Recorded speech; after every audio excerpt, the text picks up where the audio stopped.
का टेनो स्वदेश पर आपके साथ मैं हूं अभिषेक सत्यव्रतम और आप देख रहे हैं एफएनओ जंक्शन। वायदा को लेकर हमारा खास शो।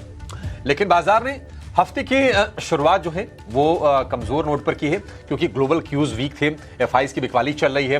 रुपया रिकॉर्ड निचले स्तर पर लुढ़क गया और कुछ जो मैक्रो जो डेटा है भारत के, हमने देखा कि रिटेल इन्फ्लेशन के नंबर आए, थोड़े से बढ़ के आए, ज्यादा नहीं, उसको लेकर उतनी चिंता नहीं है। बट चूंकि सारे के सारे संकेत कमजोर है, उसमें एक और कमजोर संकेत ये भी रहा। लेकिन अगर हम आज बाजार की बात करें तो निफ्टी में जो शुरुआती जो कमजोरी थी करीब 100 सवा 100 अंकों के आसपास की, वहां से अगर आप देखेंगे तो बाजार में आपको रिकवरी दिखेगी। और निफ्टी की जो कमजोरी है फिलहाल वो है 60 अंकों के आसपास की। और अगर आप निफ्टी बैंक को देखेंगे तो कमजोरी रह गई है सिर्फ 100 अंकों के आसपास की। इस वक्त जो बुल्स एंड बेयर्स है, बहुत मामला उनमें टाइट चल रहा है। आप देखेंगे कि 1400 शेयर अगर तेजी वाले हैं तो थोड़ी सी ही ज्यादा 1412 शेयर हम देख रहे हैं कि इस वक्त गिरावट के साथ आपको कारोबार करते हुए नजर आएंगे। इंटरग्लोब ऑपरेशन सामान्य हो रहे हैं, ब्रोकरेजेस का कन्विक्शन लौट रहा है। मॉर्गन स्टैनली एलारा की बड़ी बढ़िया रिपोर्ट आई थी। शेयर ये करीब 3% ऊपर है और आज ये निफ्टी का और इसके अलावा आप देखेंगे कि वायदा का सबसे ज्यादा चढ़ने वाला शेयर है। तो ये एक रिकवरी वाली प्रक्रिया में चल रही है। लेकिन ऑटो शेयरों में हम देख रहे हैं कि मुनाफा वसूली हो रही है। एमएनएम आयशर करीब 1.5% कमजोर है। बजाज ऑटो में भी 1.25% के आसपास की नरमी है। तो यहां से बाजार पर आपको प्रेशर बनते हुए दिखाई देगा। लेकिन शो में चलिए आगे बढ़ते हैं और अपने एक्सपर्ट को जोड़ते हैं। लेकिन उसके पहले जरा ये देख लेते हैं कि शुक्रवार के सत्र में हमारे एक्सपर्ट जुड़े थे, चंदन तापड़िया। उन्होंने आपको कौन से शेयर बताए और आपने कितनी कमाई की, लेकर आएंगे रिपोर्ट कार्ड।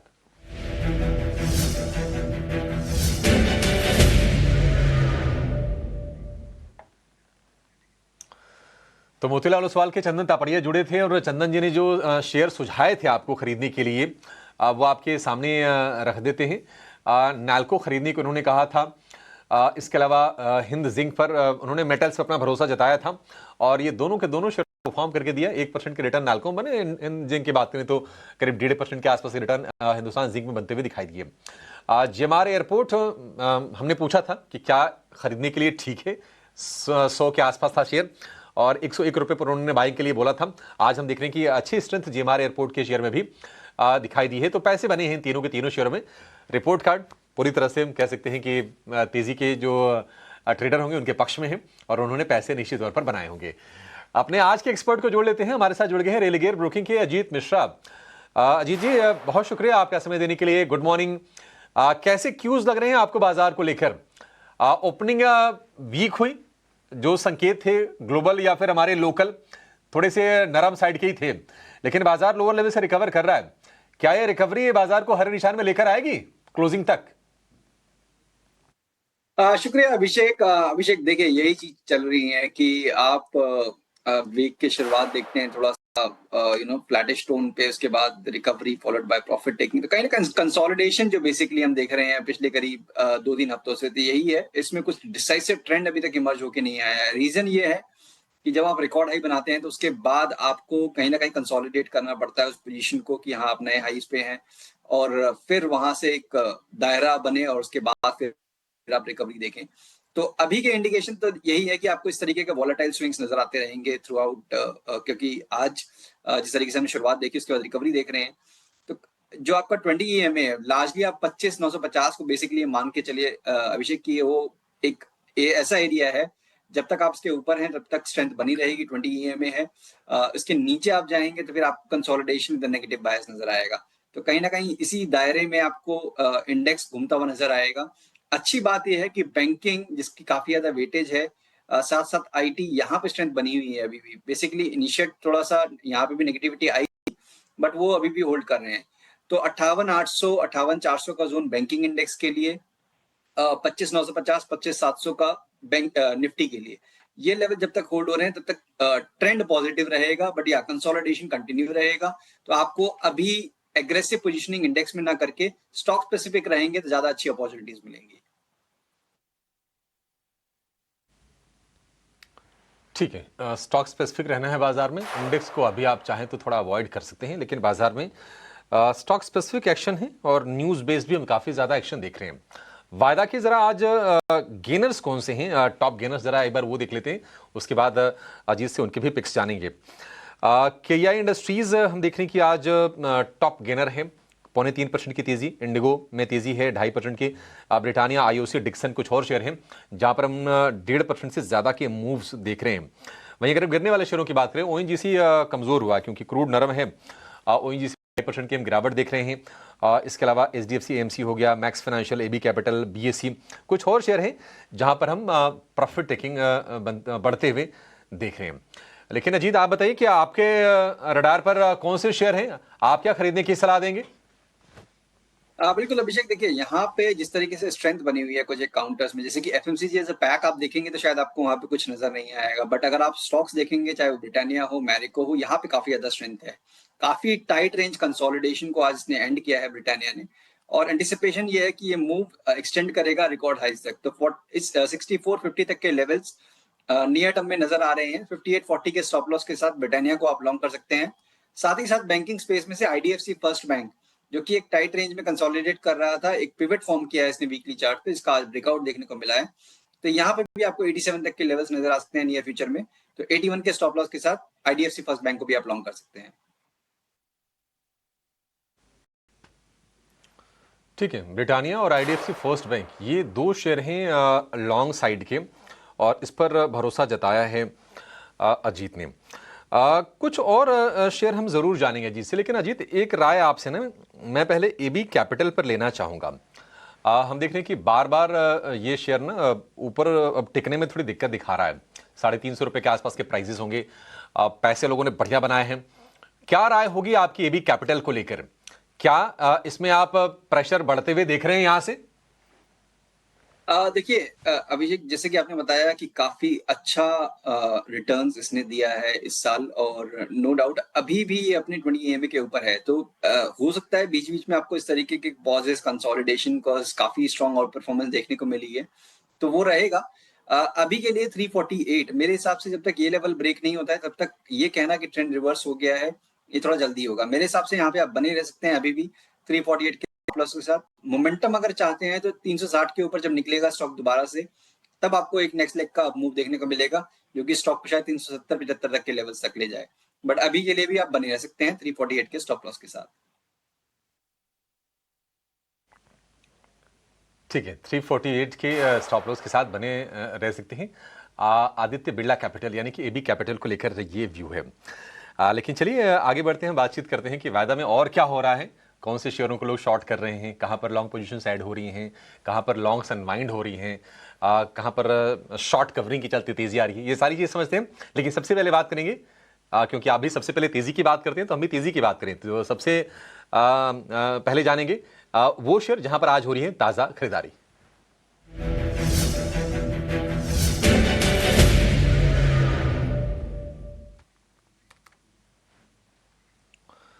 तो आज हम अगर हम फ्रेश बाइंग की बात करें तो एनबीसीसी में बाइंग फिर से मोमेंटम ये शेयर लौटा है। 5.5% ऊपर आपको ये शेयर दिखाई देगा। इसके अलावा आईओसी में बाइंग हम होते हुए देख रहे हैं। डिक्सन टेक भी संभलता हुआ लग रहा है। क्या डिक्सन टेक संभल जाएगा? ये भी इस पर जरा चर्चा करेंगे। लेकिन व्यू अजीत, सबसे पहले आपसे चाहिए इंटरग्लोब एविएशन के शेयर को लेकर। देखिए ऑपरेशन सामान्य हो रहे हैं। 13 तारीख को ऐसा अपडेट आया है कि एक भी कैंसिलेशन हुए नहीं। धीरे धीरे मान के चलेंगे। देखिए लीडर है, इसमें कोई दो राय नहीं है। अब ये एक गलती उनसे हुई है। अब उसके बाद अब देखते हैं कि कितना मार्केट शेयर वगैरह लूज करते हैं। अदरवाइज ब्रोकरेजेस का कन्विक्शन है शेयर को लेकर। मॉर्गन स्टैनली के, एलारा के रिपोर्ट्स भी आई हैं। 6,000 रुपए के ऊपर के दोनों के टारगेट्स हैं। और आज हम देख रहे हैं कि फिर से जो 5,000 रुपए वाला लेवल था ना, उसको अचीव कर लिया है इंटरग्लोब ने। क्या आपको लगता है कि द वर्स्ट इज बिहाइंड और यहां से बाइंग करनी चाहिए? देखिए अगर हम अभिषेक लॉन्ग टर्म की बात करें तो डेफिनेटली जो भी चेंजेस हुए हैं, जिसका खामियाजा ऑलरेडी स्टॉक अभी भुगत चुका है, या शायद आपको आने वाले अर्निंग्स में नजर भी आएगा। प्राइस ने तो डेफिनेटली रिएक्ट किया, काफी शार्पली रिएक्ट किया, और अब थोड़ी स्टेबिलिटी आती हुई नजर आ रही है उन लेवल से जहां से कि लास्ट टाइम यहाँ पे तेजी आनी शुरू हुई थी। करीब 4750 तक के लेवल्स हमने नीचे पे टेस्ट कर दिए थे। ये कहना थोड़ा सा भी मुश्किल होगा कि क्या हम एकदम रिवर्स कर जाएंगे। मेरे हिसाब से रिकवरी, रीबाउंड डेफिनेटली दिख रहा है। रिकवरी के केस में आप 5200 5300 तक के लेवल्स एंटिसिपेट कर सकते हैं, यहाँ से करीब 300 पॉइंट। मेरे हिसाब से 4800 से लेकर 4900 वाला जो जोन है, ये अब एक इमीडिएट सपोर्ट है। इसके नीचे अभी स्टॉक को नहीं आना चाहिए अगर किसी रिकवरी को, डिसाइसिव रिकवरी को इसको दिखाना है। तो यही आपका बेस रहेगा, यही आपका स्टॉप लॉस रहेगा अगर आप एक रिकवरी अटेम्प्ट प्ले करते हैं for 5300 as a target area.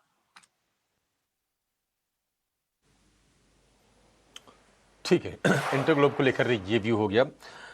NBCC और इसके अलावा हम देख रहे हैं कि डिक्सन, इन दोनों में भी तेजी अच्छी है और ओपन इंटरेस्ट एडिशन भी ठीक ठाक है। अजीत, क्या मौके इन दोनों शेयरों में बन सकते हैं?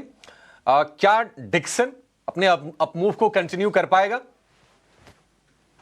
देखिए, यहाँ पे भी जो लास्ट वीक जिस तरीके से ईएमएस प्लेयर्स में प्रेशर रहा, चाहे वो केन्स हो चाहे डिक्सन हो, थोड़ा बहुत स्टेबिलिटी डेफिनेटली नजर आ रही है, बट वॉलेटाइल अभी भी अभिषेक ये बहुत ज्यादा है, तो सबके लिए ये इजी नहीं है इस तरीके की वॉलेटिलिटी को हैंडल करना।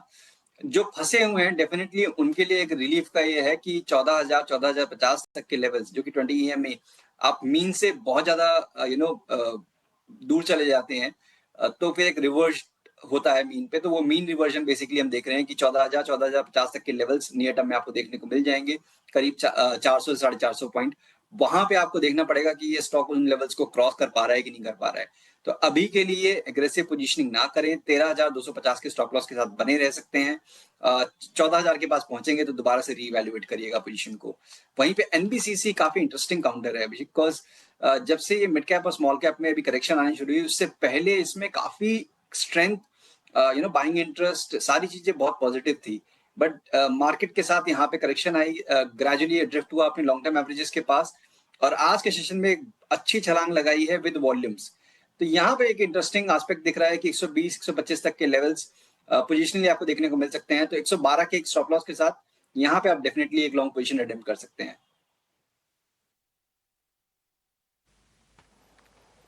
ठीक है, एनबीसीसी को लेकर ये व्यू हो गया। चलिए उन शेयरों की बात करते हैं जहां पर हो रही है शॉर्ट कवरिंग, और शॉर्ट कवरिंग मूव हम देख रहे हैं कि केईआई में जारी है।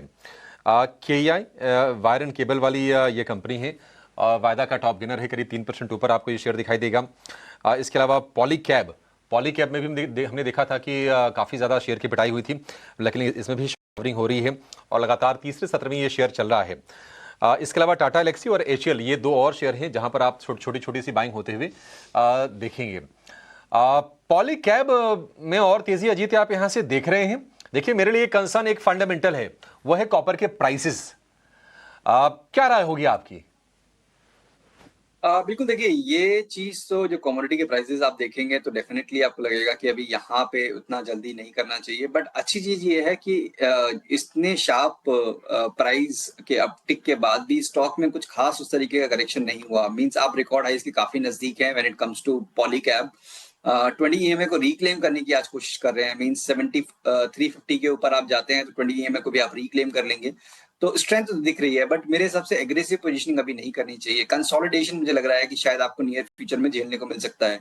तो जब तक कि 7400 के ऊपर डिसाइसिवली 1-2 दिन क्लोज नहीं करता है, तब तक अभी फ्रेश पोजीशन को आपको अवॉइड करना चाहिए।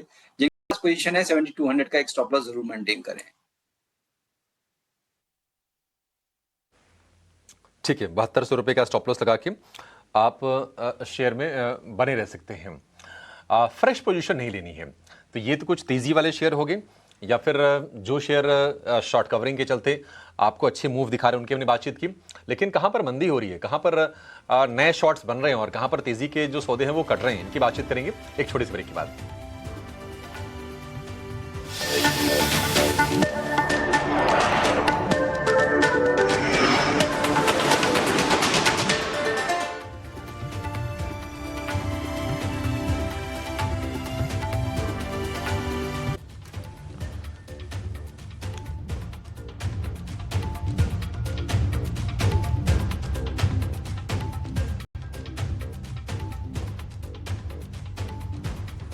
ब्रेक के बाद आपका फिर से स्वागत है टेन स्वदेश पर। आप देख रहे हैं एफ जंक्शन, और बाजार हम देख रहे हैं कि थोड़ा थोड़ा रिकवर कर रहा है। निफ्टी बैंक में खास तौर से रिकवरी हमने काफ़ी बढ़िया देखी है, 59,300 के आसपास आ गया है निफ्टी बैंक, और जो गिरावट रह गई है वो 50 अंकों से भी कम की रह गई है। और अगर निफ्टी बैंक रिकवर किया है तो थोड़ा सपोर्ट हमने देखा कि निफ्टी को भी दिया है।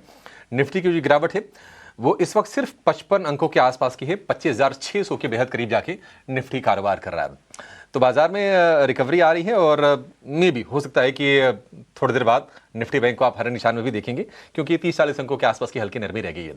लेकिन बाजार में अगर हम फ्यूचर्स की बात करें तो कहां पर आज गिरावट है और आपके लिए मौके कहां पर हो सकते हैं शॉर्ट के या फिर कॉन्ट्रा बाइंग की, इसकी बातचीत करेंगे और लेकर आएंगे उन शेयरों की लिस्ट जहां पर हो रही है ताजा बिकवाली।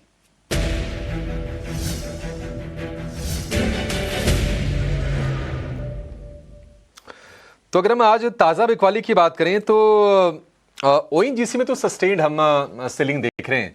आप देखिए करीब 2-2.25% ये शेयर नीचे कारोबार कर रहा है। ब्रेंट क्रूड जिस तरह से स्लिप किया है, थोड़ा नीचे गया है और आगे भी प्राइसेस को लेकर आउटलुक कोई ज्यादा दमदार है नहीं। तो जो कंपनीज निकालती हैं ऑयल एंड गैस, जो एक्सप्लोरेशन करती हैं, उनके लिए थोड़ी सी ना ये नेगेटिव चीज हो जाती है अपस्ट्रीम कंपनीज के लिए। तो ओएनजीसी में आप प्रेशर देखेंगे और एक्सिस की एक रिपोर्ट आई है इनकी, सेल उन्होंने रेटिंग दी है ओएनजीसी के लिए। तो वहाँ बिकवाली हो रही है। इन्फो एज में आज हम देख रहे हैं कि फिर से मंदी के खिलाड़ी एक्टिव होते दिख रहे हैं।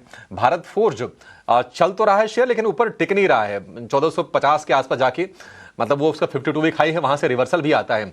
आज फिर से हम 1.5% के आसपास की नरमी देख रहे हैं। और पिरामल फार्मा के लिए कोई नेगेटिव खबर आई थी यूएस से, शेयर में आज हम 1% के आसपास की नरमी देख रहे हैं। हालांकि खबर तो पिछले हफ्ते आई थी। लेकिन अजीत, इन जो 4 शेयर की हमने लिस्ट रखी है, क्या यहां से फर्दर कोई शॉर्ट के मौके हैं इन शेयरों में? देखिए अभिषेक, इनमें से जो एक स्टॉक जिसका आपने बताया कि क्रूड की वजह से नरमी और जिसका खामियाजा स्टॉक भुगत रहा है, काफी ग्रेजुअल डिक्लाइन था ओएनजीसी में, जो कि आज गहरा गया जब आपने लॉन्ग टर्म एवरेजेस को डिसाइसिवली ब्रेक किया करीब 238 के पास। मुझे लगता है कि 235-37 के पास दोबारा से कोई इंट्राडे में बाउंस मिलता है, वहां पे दोबारा से शॉर्टिंग की अपॉर्चुनिटी बन सकती है, जो कि स्टॉक को दोबारा से जो इसका एक ब्रॉडली रेंज जिसमें ये प्ले आउट हो रहा है, करीब 220 से लेकर 240-50 का जो बैंड, उसको रीटेस्ट करवा सकता है। तो 235 के पास डेफिनेटली आप कंसीडर कर सकते हैं 240 के स्टॉप लॉस के साथ शॉर्ट करने के लिए ओएनजीसी को, 222 तक के टारगेट्स के लिए। उसके अलावा ज्यादातर नाम चाहे वो इन्फो एज हो, मुझे लगता है कि रेंज बाउंड साइडवेज बायस ही रहेगा। पिरामल फार्मा ऑलरेडी गिरा हुआ है, वहां पे कुछ खास आपको डिक्लाइन के मौके नहीं देंगे। भारत फोर्ज इनफैक्ट एक डिक्लाइन पे मेरे हिसाब से बाइंग अपॉर्चुनिटी आपको दे रहा है। जैसे आपने बताया कि 1430-50 के पास स्टेन नहीं हो रहा है, बट अभी भी अपने 20 EMA के पास होल्ड कर रहा है, तो कहीं ना कहीं कंसोलिडेशन जरूर हो सकता है, बट नेक्स्ट लेग में हो सकता है आपको 1450 के ऊपर भी दिख जाए। तो यहाँ पे बने रहने की राय होगी 1370 के स्टॉप लॉस के साथ। ठीक है, भारत फोर्ज में बने रहने की सलाह है। ओएनजीसी यहां से और प्रेशर आप बढ़ते हुए देख सकते हैं और 222 रुपए तक शेयर गिर सकता है। शॉर्ट के मौके आपको खोजने चाहिए। और हम देख रहे हैं कि जितने भी क्रूशल मूविंग एवरेजेस होते हैं, सबके नीचे जाके ये शेयर आपको कारोबार करता हुआ नजर आएगा। 200 EMA के भी नीचे, जिसको कि इन्वेस्टर डीमे कहा जाता है। तो आप सोचिए कि कितना स्ट्रक्चर इसका वीक हो चला है। 222 के टारगेट, 240 रुपए का स्टॉप लॉस। जहां पर हम लॉन्ग अनवाइंडिंग देख रहे हैं, एक शेयर की तो हम चर्चा पहले ही कर चुके हैं, एबी कैपिटल की। बाकी हम देख रहे हैं कि सिप्ला में थोड़े से लॉन्ग पोजीशंस कट रही हैं, जाइडस में अनवाइंडिंग हो रही है, वेदांता थोड़ा सा आपको ऊपर दिखाई देगा, इसमें भी हम देख रहे हैं कि मतलब जो तेजी चल रही थी वो थम सी गई है। सिप्ला, जाइडस, क्या राय होगी आपकी अजीत? कहीं कोई फर्दर शॉर्ट करने के मौके इन शेयरों में है क्या? देखिए सिप्ला तो मुझे कहीं ना कहीं रेंज बाउंड लग रहा है अभिषेक, उसमें कुछ खास आपको एक्शन देखने को मिलेगा नहीं, तो उससे बेटर रहेगा कि आप अवॉइड करें। जाइडस में डेफिनेटली एक चैलेंज हो सकता है, अगर ये स्टॉक 900 के नीचे स्लिप करता है, तो करीब 920 के पास ट्रेड कर रहा है। यहाँ 900 पे काफी मल्टीपल सपोर्ट्स हैं, अगर वो ब्रेक हुआ तो फिर मान के चलिए नेक्स्ट लेग ऑफ डिक्लाइन इसमें शुरू हो सकता है। और ये काफी इंपॉर्टेंट है कंसिडरिंग कि फार्मा एज अ बास्केट, यहाँ पे आप देख रहे हैं कि कुछ एक नाम जो काफी ज्यादा स्ट्रेंथ दिखा रहे हैं, रिकवरी दिखा रहे हैं, चाहे वो ग्लेनमार्क, और फार्मा, सन फार्मा, ल्यूपिन। आप एकदम ट्रेंड के अगेंस्ट चल रहे हैं, तो यहाँ पे डेफिनेटली वीकनेस को शायद पनिश करेगा बाजार। तो 900 के नीचे अगर निकलते हैं तो फिर यहाँ पे आपको शॉर्टिंग की अपॉर्चुनिटी बनेगी 930-35 के स्टॉप लॉस के साथ, करीब 860 तक के टारगेट्स के लिए। बाकी सारे काउंटर्स मुझे लगता है कि कहीं ना कहीं रेंज बाउंड बायस ही आपको दिखाएंगे, चाहे वो सिप्ला हो या फिर दूसरे नाम।